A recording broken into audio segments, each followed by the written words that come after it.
Welcome to the first episode of Culturally Appropriate for February 2024.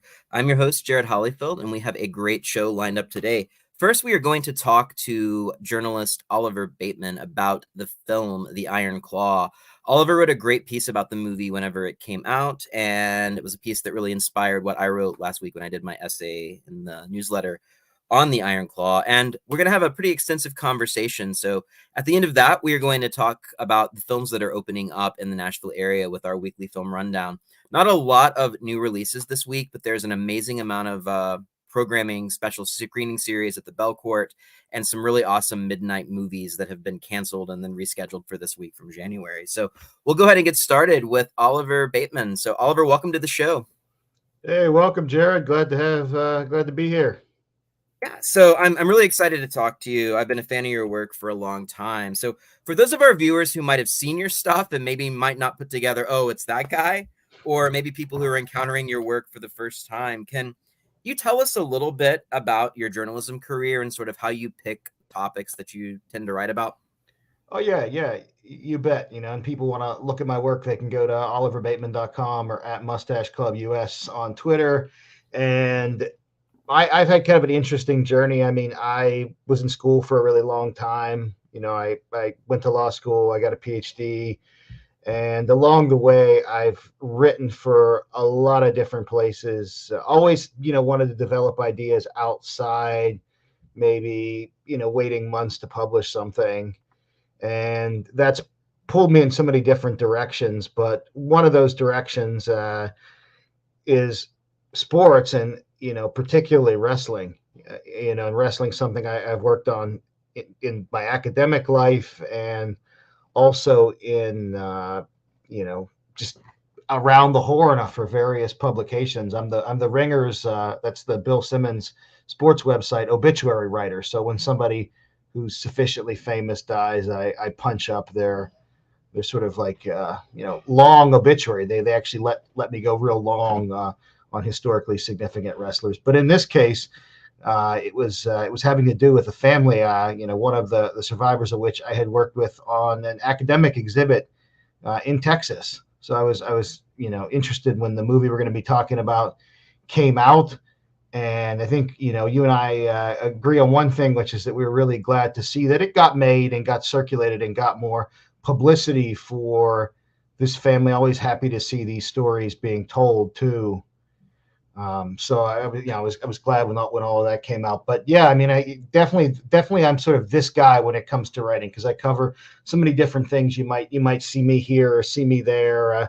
If you follow me on Substack, on Oliver Bateman Does the Work on my Substack, you can see all of it sort of consolidated. But yeah, it's all over the place for sure. But the Iron Claw, really cool that we, really cool that it came out. Yeah, and so one of the reasons I really wanted to have you on the show is usually when I read a movie review that I disagree with, and I'll say, like, I didn't disagree with your review, but typically it's like the writer talks about this scene and I'm like, my God, I don't agree with your interpretation of this at all. And there's very few movie reviews that I've read when in comparison to what I'm about to write or what I've written that almost looks at completely different aspects of the film. So, I mean, the stuff that you wrote about, like, I learned a lot about the movie and the history from your review, but it seemed like both of us latched on to different things. And I found that doesn't really happen a lot. So with this interest in wrestling, do you feel that the way that you watched this particular film and the way that you viewed the Iron Claw was atypical of how you normally watch a film, like all that extra sort of knowledge that you had going in? Definitely. I mean, my background is as a historian, so in those areas, and I imagine I can sort of commiserate. Like, I have friends who are like classicists and stuff like that, who, they might watch something like Gladiator, and what their attention, is in that movie is really on how did the opening battle scene look like relative to what, I know, or in various accounts of how the Romans fought battles against the Germans or something like that. Now they'll latch onto that, and that would be what they would write up. And this just happened to be one of those films where, like, I know Kevin Von Erich. I worked with him on a photo exhibit. I worked with other people associated with world class on a photo exhibit. There's actually a photo just like that in the photo exhibit ringside at UTA, which you can look at online, where you can see Kevin Von Erich leaning forward, or Kerry Von Erich. This is Kevin here in the film, but Kerry Von Erich leaning forward in the actual real life shot. Like, so to me, when I'm watching this movie, I'm just running through what I know about the period, and in areas of wrestling, this is probably one that I know the best about. So I'm watching it through that lens. And I mean, at the time, I'm there with my friend Jim, watching it in the movie theater, just enjoying it as a movie. And I'm glad that it's out for the reasons you wrote about in your review. I don't think these topics and these particular stories, even if I had quibbles with, like, the characterization of the dad of the doomed Von Erich family and stuff like that. These stories still don't come out all that often, and I think they're validating for people in the heartland, and I think they're validating for fans of the sport. I think that the movie, like the scenes you're showing here, like, beautifully shot. Like, they get, from working with the photos of that era, I mean, they get the look of the studios, the look of the ring, they get all of that right. And so that's an impressive accomplishment in and of itself. But, when I'm watching it, I'm like, well, what did they miss here? Or what am I not seeing here? Or like, because it's such a big story too. And I mean, the director Durkin has talked about it. I never thought this could have been brought to the screen. And if it did, it would have come out as like a 2-year or 3-year show on HBO or something, where they were able to drag it out. I don't think that would have been better necessarily. They probably would have done some of the same things with, like, Fritz's character, the dad's character that they did. But I was, like, watching a movie like this, definitely, and for people that are, for any of us, if you have, like, a field specialty and then you watch a movie on it, like, let's say you're a welder and you watch a welding film, like, that comes out and you're like, well, these scenes are crap, like, he's way too close, the gear isn't right, um, things like that. And so here I had a lot of specific things, and when my friend Alex Perez asked me to write that piece, uh, so that would be something different, right, than just saying, like, you liked or disliked the movie or it stood for that. There are a bunch of different things that I could draw out. Really, the only thing that I think was sort of a cultural touch point in my review is, I just really agree with Kevin Von Erich that the best actor in the movie, is playing Fritz Von Erich by far. That's the best performance. But unfortunately, he's playing him as, your kind of classic toxic masculinity Christian dad, versus what was much more, based on everybody I've talked to, a much more complicated character in real life. And I know they've got to do that. It's still good that it's on the screen. So if I had any sort of cultural point in there, it was that characterization, which Kevin Von Erich has himself said, it was, drugs, not our dad, that did this to us. And I mean, as a historian of the era, like, that's definitely true. Like they were like, yes, it's unfortunate that so many died in their family, but in the sport as a whole in the 80s, just lots of people dropped relative to the history of wrestling. And the answer there was drugs. But so that's kind of where my mind is going when I'm watching something like this. Yeah, and so I really appreciate, one of my favorite parts of your review is, like, your dissection of why the Ric Flair performance doesn't work. I thought that was just amazing work. I just want to say that. At the same time, he did his best, right? That actor, who I think is a director and an actor and other things, he, like, you couldn't do that. So you could just come out, you could put Larry David in there, right, and have him be, because it's such a hard role to do. Like, you know what I mean? Like, it's such a hard, like, you can't equal that. I mean, I would have probably just cast Ric Flair and de-aged him, would spend all that money on CG, because you can't equal that. And I think I know that was distracting to a lot of wrestling fans. That was one I was actually it was weird, but I was kind of fine with it, because I was like, I feel bad for anyone who's cast to play Ric Flair. Like, that movie hopefully will never come out, because I don't think you could just stick with the documentaries of him that are out there. Yeah, he's such a larger than life character. And I Yeah. will admit, going into this movie, I mean, I wanted to see it because just from the point of view that it was a major film, and it does deal with some of our sort of regional focus here at the Oh Pamphleteer. yeah. But my extent of wrestling knowledge, besides just seeing some stuff on USA, is interviewing Glenn Jacobs a couple of times, who's Oh the yeah, mayor of yeah, Knox yeah. The County here in mayor. Tennessee, and then I've written a little bit about that scene in Gremlins 2 with Hulk Hogan, Yeah, which I that's just a think is great role for him. He's perfect. one of these like these meta things that's happened. But something else that I really wanted to ask you, which I always find, especially the academic study of wrestling, which I feel like we had this kind of push in like cultural studies where a bunch of academics were like knowingly slumming it. And, they're like Yep. writing books about soda cans or writing books about whatever. But I feel like the wrestling scholars that I've read, and I know I used to work with Sam Ford at WKU, who taught like a wrestling and postmodernism class for Mm-hmm. us in our department. They have a real passion for what they're writing about. And I feel like a lot of academics really just hate their field. So like so many film majors and so many film scholars are just like every movie's terrible and this is bad and problematic. But wrestling, people who write about wrestling academically just love it. There seems to Yeah. be this passion that I feel like is not really in other forms of interdisciplinary study like that. So I want to know what led to your personal interest in wrestling and why this is something that you've made a big part of your journalism and your academic career. I think that some of the best. It varies how they came into it. I mean, I think I agree with you. Like the people I know, like Broderick Chow and Sharon Mazer and so on, who work in this field, whether they came to it as fans or they came to it as like outsiders who are like, this is a weird thing I can cover, either as cultural studies or as an anthropological sort of thing. They've been pretty respectful of it.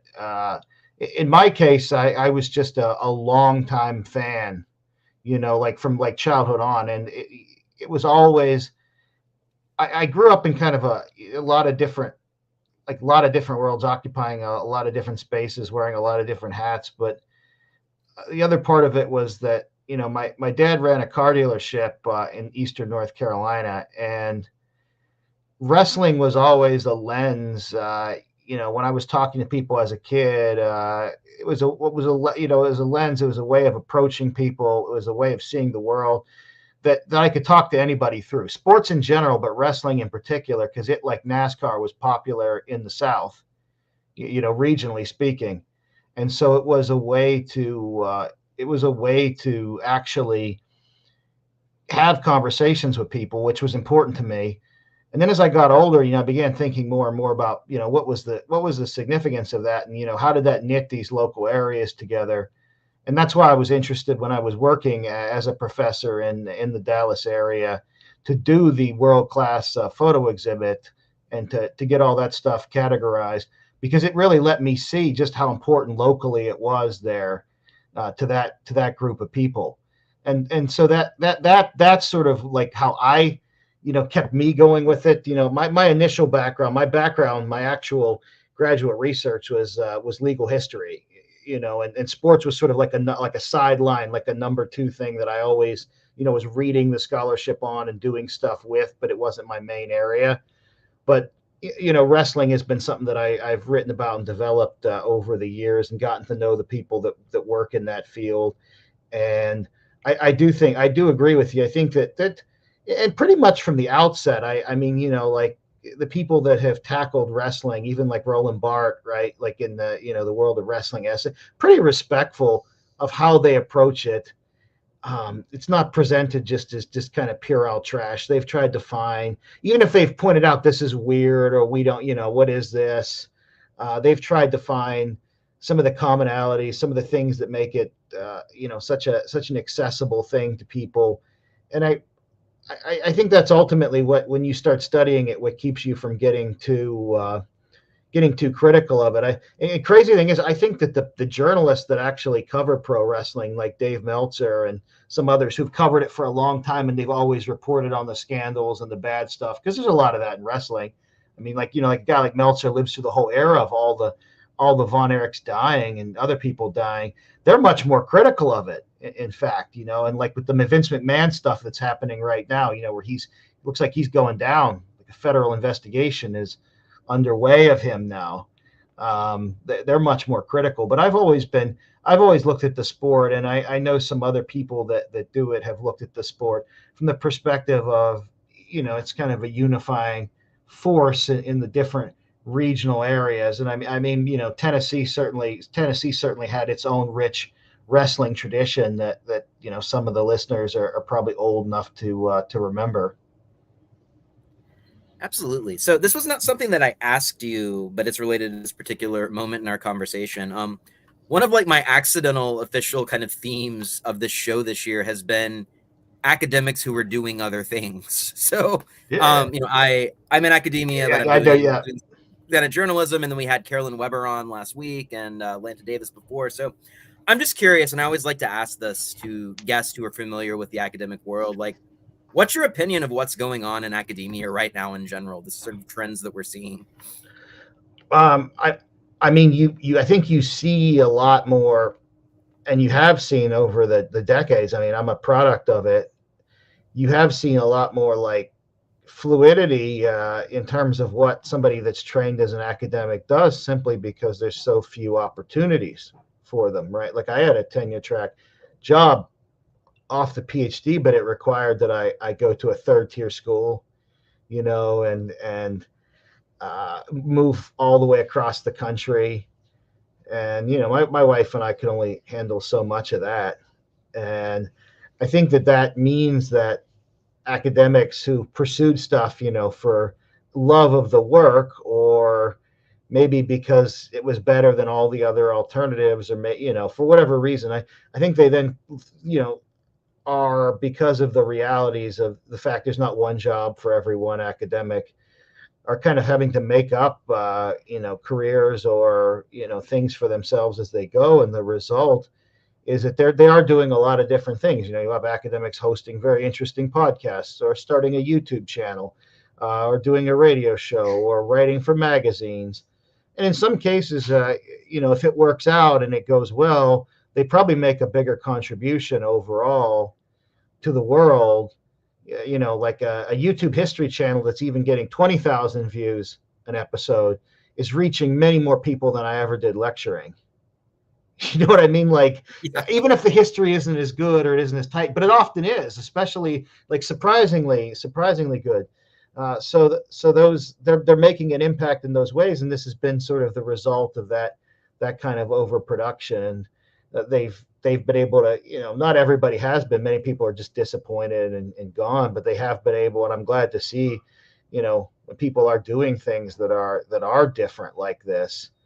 And I mean, I hope the actual situation of the academy gets worked out one way or another one day. I've written a lot about that, but I have no idea how that's going to. I have no idea how that's going to turn out. Neither Yeah. do you. Neither does anybody. Yeah. I mean, I just, the idea, I was just thinking about like the times that I've like flown from Boston, flown to Boston or flown to New York or Los Angeles for a conference and delivered a paper. And there's been like three people in the audience versus some Yep. random article that I've Yep. written that I get a bunch of hits on Twitter over or something. It's kind of a skewed version of reality, but I mean, it does seem to be making this sort of return to public intellectualism, a bit better. I mean, that's one of the things I really appreciate about your work is you have all of these lofty ideas, and it's clearly written by somebody that has training in the discipline, but it's also incredibly accessible to other people. So I just really kudos on that. Kudos on that body of work that you're doing and the topics that you are engaging with. I'm also interested, since you are a wrestling fan, in some of the other wrestling movies that have come out over the years. And I mean, I feel like there haven't really been a lot for a lot of the Yep. reasons that I talk about in my Yep. article as well. So, how do you feel Iron Claw as a film works in dialogue with probably the other two most famous wrestling films in recent memory, which are Darren Aronofsky's The Wrestler, which you talk about a little bit in your article, and the movie that really made Florence Pugh a star a few years ago, It's Fighting with My Family, which I thought was kind of like a really underrated gem that just it's a didn't get a lot solid of film. attention. Stephen Merchant can direct and can act, and like he knows what he's doing. I mean, I think both of those films are solid. I think they do different things. I actually thought, like, I don't recall how its box office performance was, but I actually thought that Fighting with My Family was going to be a way forward to do more wrestling films. Um, maybe and then Young Rock has been sitting on NBC for a while, and I've watched bits and pieces of that, right? Like the life of the Young Rock, which deals at wrestling history in some ways and kind of his history. Like I think those show ways to make this stuff accessible, but even though they're both out there and they're both kind of big budget, I don't know what impact they've had for exactly the reasons that you note in your review about just seeing a film that comes out that captures a kind of heartland sport or a sort of flyover country sport. I don't know that, like, the wrestling is a bigger business than it's ever been, and yet it still seems marginal to me, right? Like, I just wrote a thing for the Washington Examiner. There's a print magazine next week about WWE moving Raw to Netflix, right? And it's getting a ton of money, like a wheelbarrow of money to do this, but it's weird because it's going to be on Netflix, so it's going to be even more marginal as a result. Because streaming has made everything more marginal. Like, what's on you don't even know, you can't even get all the Shrek movies in one place thanks to streaming. Like, what like, you want to watch all the Shrek ones, like Puss in Boots and all those ones, they're all over the place. Fortunately, my daughter doesn't watch those yet, so good.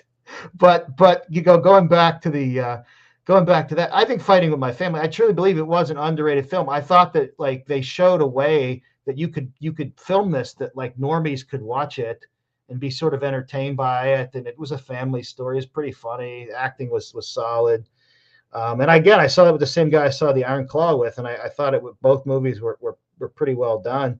But I'm surprised that it didn't have. I like, of all of them, I thought that would be a model to make more movies like this. Because Saraya now in AEW is a pretty minor. Like, I mean, like, I was amazed the movie got made. She's a pretty minor figure, and she's a pretty minor person in wrestling history. So to get that kind of cinematic treatment was pretty interesting there. And then The Wrestler, I think The Wrestler is a spectacular film. I don't think it's necessarily a wrestling movie. It's almost like a myth, right? Like, we're getting close to American myth. And I know Aronofsky's movies all kind of have like that dreamlike state to them. But I even as a wrestling somebody that knows wrestling very well, I wasn't, like, everything about that film seemed to work right. Like, they had the right cast in place. They had the right wrestlers cast. There was sort of the right amount of character. Like they correctly highlighted this guy's life sort of being ruined by drugs and alcohol and everything else. Rourke took steroids for the role and even talked about it. He wanted to live like a wrestler. Like, only an actor like that would really have the stones. Like, none of the Iron Claw kids talked about, I mean, they had to have given their sizes at the beginning of the movie, use PEDs to get into the shape that they needed for the film. But Mickey Rourke will just talk about it, and did. So the whole thing with The Wrestler worked. But once again, it came out, it got some acclaim. I don't think, looking back on it, I watched it about a year and a half ago. I think it's even better it was even better than I thought it was when I saw it in the theater at the time. And yet I don't think its impact was all that great. I don't think wrestling's impact, it's just weird. Like, wrestling can, like, impact, like, the whole population of Memphis over age 60 can reference, like, Jerry Lawler, but yet wrestling is still so marginal. Do you know what I mean? Like, I don't know how it can be both, but it can be. And I've spent a lot of years trying to figure that out. But I did think that each of these movies I thought would be a template for making more of them. I mean, I think the Iron Claw, to me, the real significance of it was it showed you could take this story and you can make it in that A24 format where there's really this, like, attention to this kind of lush cinematography and, really, really, like, show heavy, like, showing what's going on type of, indie presentation. And you could make movies like this, but I don't know that there'll be another movie like this for a while. So I am puzzled by. I am really interested, by it, because a lot of people have tried to make movies out of wrestling, and a lot of people have failed. Vince McMahon tried, No Holds Barred with Hulk Hogan, which is a truly amazing camp film that people, if they haven't seen it, should watch. It's the only film I've ever seen where they shoot the lead male actor like a woman, like a sexy woman. It is very strange. Like, he has a love interest in that movie, but it's shot like Hulk Hogan is like leading act. It's just very, very strange. Like, there's a scene where the camera is just on his like bikini bottoms while he's doing push-ups. It's the strangest thing. People ought to go back and revisit it. Somebody that's doing cultural studies and listening to this, there's a dissertation and writing about the gendering of Hulk Hogan in No Holds Barred. And now that we're getting the stuff coming out about how Vince McMahon sort of was like very interested in knowing about how men that worked for him were having relations with women that he was dating, I think a lot of it makes more sense. You could read it in that light too. But a lot of people have wanted to make, I mean, in the 70s, Vern Gagne, the promoter in the Minneapolis area, makes a movie with Ed Asner and some of his own AWA wrestlers called The Wrestler that bombs. Like, everybody's tried to get something out of a wrestling movie. Very few that are any good. There's a Jules Dassin movie from the 40s, Night in the City. I did a podcast with the Elroy boys, sort of live watching it a while back, and that's a very well done wrestling movie. Perfectly done, perfectly cast, using guys that were wrestlers of that era who were perfect for the roles. And again, no real follow up on that. So I don't know if these are just anomalies that pop up because wrestling is sort of always in the culture. But it is weird. Like, it's weird because, like, if you did a Jerry the King Lawler movie, right? Like, you would definitely speak to a huge percentage of the population.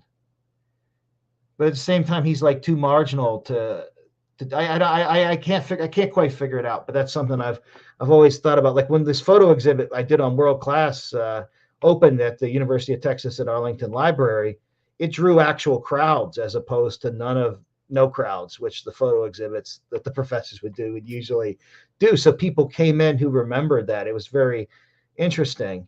But again, world-class wrestling is long gone from Dallas, and the cultural impact of wrestling in that area it's hard to tell if there was any at all, unless you talk to an old person and then they're like, oh yeah, I remember that. So I've puzzled over that for a long time, and I'm really, when these things come out, I'm always like, oh, what's going to happen next? Nothing. Yeah, something that was really, so if you talked to me like in October, I would have thought the Iron Claw would have broken out in a way that it really didn't. I was having this discussion with my editor about some projects, and what was really surprising to me is that this wrestling movie with Zac Efron, who is kind of like teen heartthrob, and also he clearly thought it was going to break out. Yeah, I mean, he pumped himself up into the state of it, the shape of his life. I'm sure that from working with The Rock in like Baywatch and things like that, you get the bug, right? Like, you think that you hear about wrestling, you learn about it, you think that, man, this is what the people want. Nope. Yeah, and then the boys in the boat, like the stodgy 30s, Hitler, George Clooney movie about crew, like, is suddenly this weird box office hit, which I never would have thought. Like, I thought that movie was just going to die and be on video on demand in like a week. So it was strange to me. Something else that I wanted to point out that I mentioned in our, do you have any thoughts about the boys in the boat and like what happened there? Only exactly what you said. I haven't seen it yet, but I was amazed that it hit. And there's one about a female swimmer on Netflix or whatever, where Annette Bening is playing the woman that like swam that distance to Cuba or wherever. That's also apparently like lingering far longer than the Iron Claw.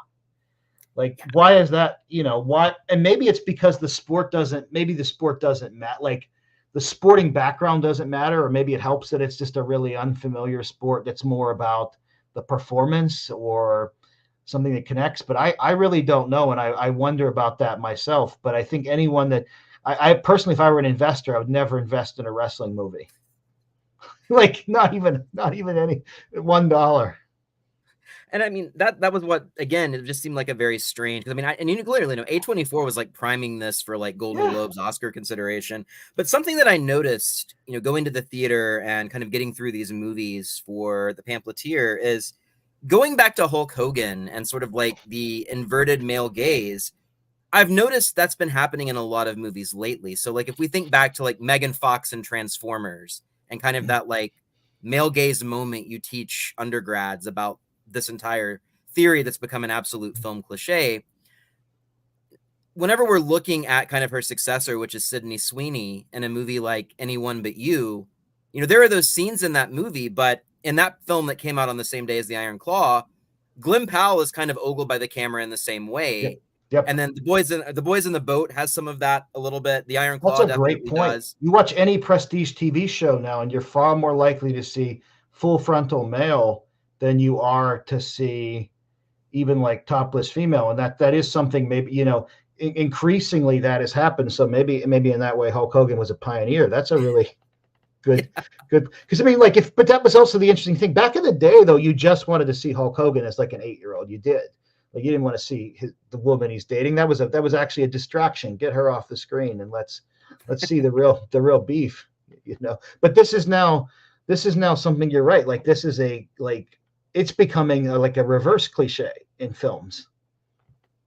Absolutely. I mean, even down to Jason Momoa and Aquaman. I mean, Yep. maybe there was a little bit of that in Baywatch, I guess, speaking of Jason Momoa, but it was sort of baffling just seeing this succession of movies as I was catching up that came out like within the 5 days around Christmas, and nearly every one of them just had those like stop moment scenes of like the male figure in the same way. So I guess it wasn't just Greta Gerwig doing that to Ken and Barbie or No, something. no. If anything, that's a commentary on that. Now that I think about it, like this, I mean, the Iron Claw is nothing if not the male gaze. Females are like largely sidelined, or like Mara Tierney. They're just kind of performing, but they're not like. I mean, her character is not meant to be looked at. She's like kind of a cold fish type character, and Kevin Von Erich, the camera is on him, even when his love interest is talking half the time.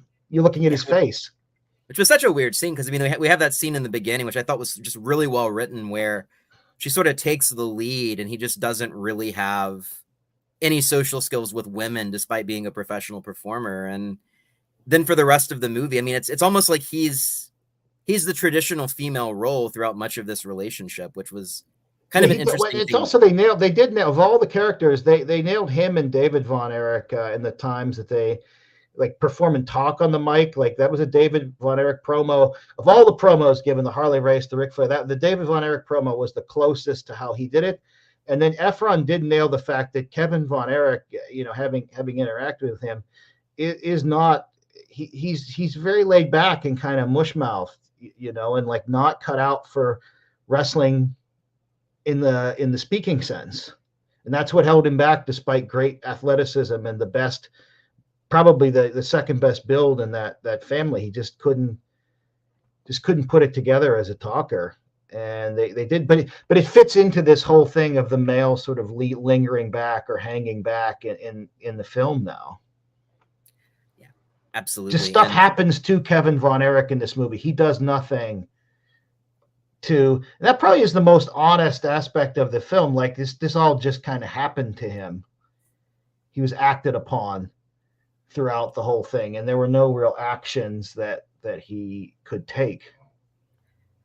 and I mean, I feel like that also really, in my review, I talk a lot about the Jimmy Carter scene and how he's sort of the unofficial villain of the movie in many ways, where there's that scene where all of them are just so helpless as Jimmy Carter is speaking for all of the American people. And, I don't know Sean Durkin's politics, but it just seemed to be a very pointed moment in the film that suddenly like the real figure of toxic masculinity is Jimmy Carter, which just seems very strange in comparison to what we get when we get into like Reagan and the hard bodies of Stallone and Schwarzenegger that sort of define that era. So yeah, really the last thing that I wanted to ask you about is just sort of, how you see the film and the Von Erich story as kind of part of that presidency that was considered very weak, and sort of what you thought the Iron Claw was doing by including all of that footage of Jimmy Carter in that particular moment.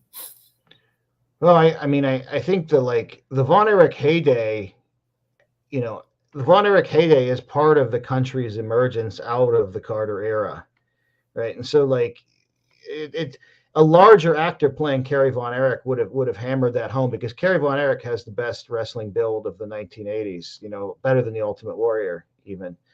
And the Von Erich succeeded as an antidote, or especially in the Dallas area, which had ups and downs due to the oil boom, and the business would have ups and downs due to the oil boom. But I mean, the family succeeds. Their big boom years come immediately post Carter. Like they succeed under the same sort of spell that Reagan succeeds from 80 to 88. And they're dying off. Like David dies in 84, and Kerry dies in the Clinton years. But the the heart of the family's success is all immediately post Carter malaise. And I think that's part of that's part of the narrative there. Like the boom years, and I mean they could have.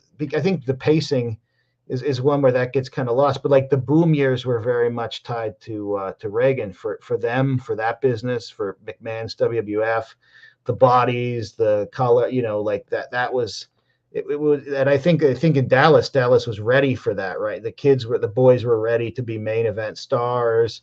The country was ready for a shift. In that sense, they were, there was this demand for like a return to this kind of hyper masculinity or something like that. Maybe to make up for the lost swagger of the Carter years. And I think the movie is sort of even handed in that sense, where while that's happening, you have Fritz as this embodiment of this kind of toxic silent generation masculinity that's ruining his kids. Although the kids would, the surviving kid would say, it was the drugs that ruined him, wasn't Fritz.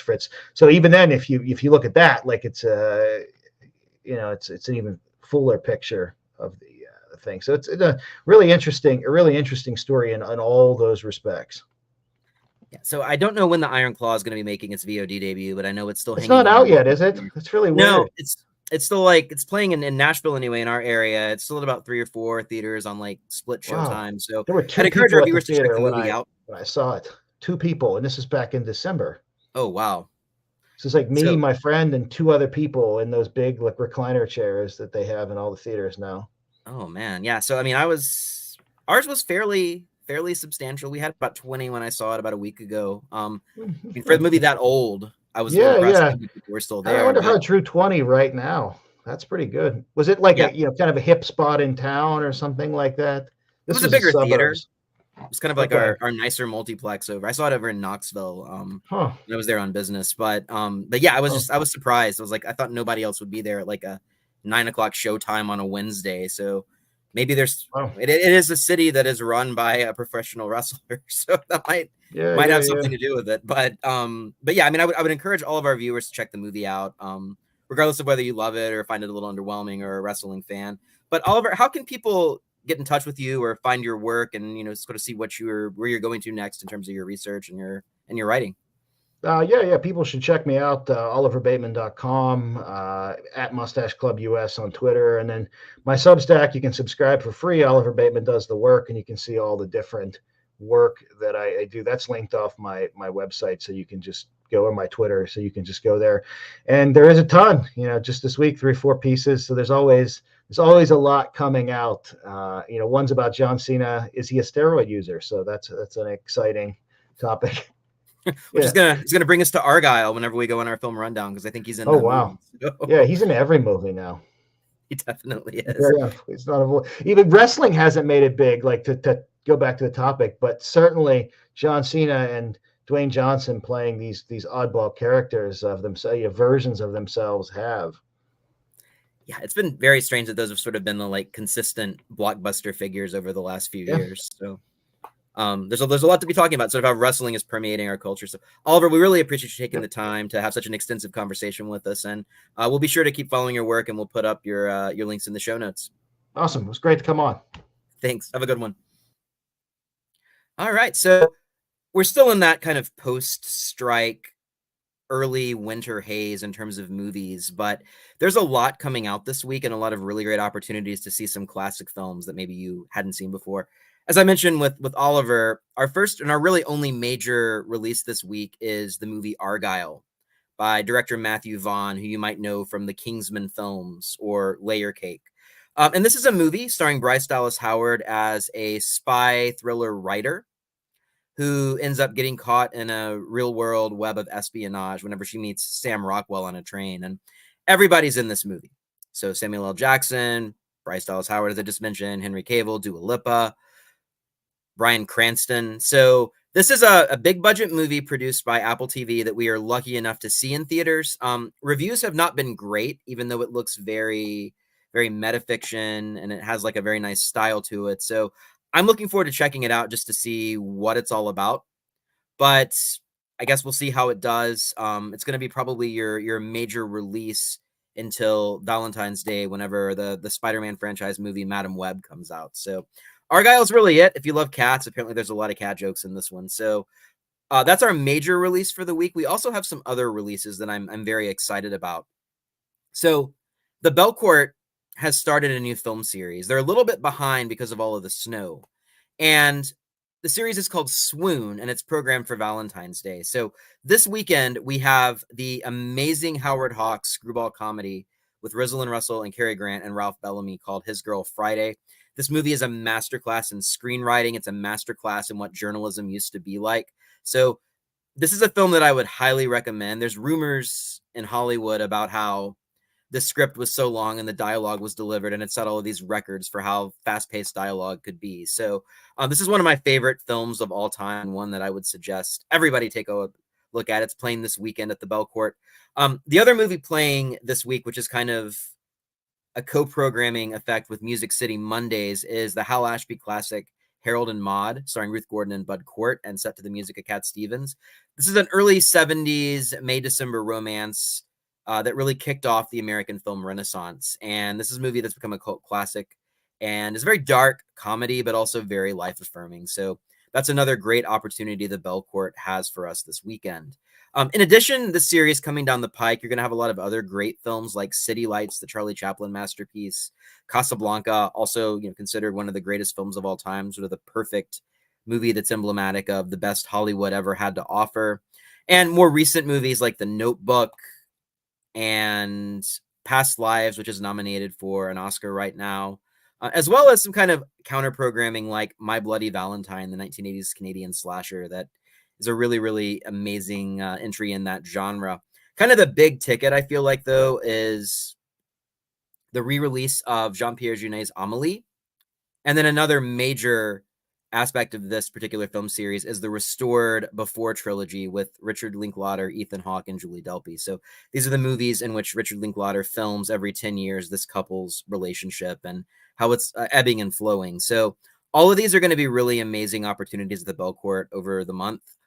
We also have this week at the Belcourt some really nice midnight movie programming. Wes Craven's vastly underrated film, The People Under the Stairs, which is probably one of the best movies about race relations in the 90s. It's a satire. It was supposed to be this satire of Reaganism, but I didn't know if Wes Craven intended it for it to be or not. But it's really a movie that takes on Los Angeles's excess. It's scary. It's funny. It's kind of that perfect mix. And it's playing tonight. Tomorrow night will be the film Tales from the Hood, which is an anthology horror film that came out in 1995 and has also received kind of the cult classic status. So that's happening. We also have at the Belcourt January Giallo, which is a holdover from The Snow. So there are going to be two films playing that really kicked off the slasher movie genre in Italy. So those are going to be playing, I think, Saturday and Sunday. And then one of my favorite recent movies is one of the later entries in the Belcourt's Sunday Supper series. And that is Luca Guadagnino's I Am Love, starring Tilda Swinton. And this was a movie that really kind of came out. Luca Guadagnino made Call Me By Your Name, Suspiria, Bones and All. But this movie stars Tilda Swinton, who is married into this luxury brand family in Italy. It's a dynasty. And Tilda Swinton is obviously British. She's playing a woman from Russia, and she speaks Italian for a lot of the movie. So this is one of the best performances by an actor in probably 20 years, and it just got overlooked for every award. The movie is lush. It's beautiful. it's really about Tilda Swinton's character sort of realizing the role that she plays, the boredom that she's feeling, and how her passions could be ignited by meeting this young chef that's a friend of her son. So I absolutely adore this movie. It'll be playing Sunday in 35 millimeter, and I'd urge everybody to go check it out. In terms of other wide releases this week, there's not a lot. There's the film Scrambled, which is about a 30-something woman who decides to freeze her eggs. That's going to be sort of your other major comedy that's being released.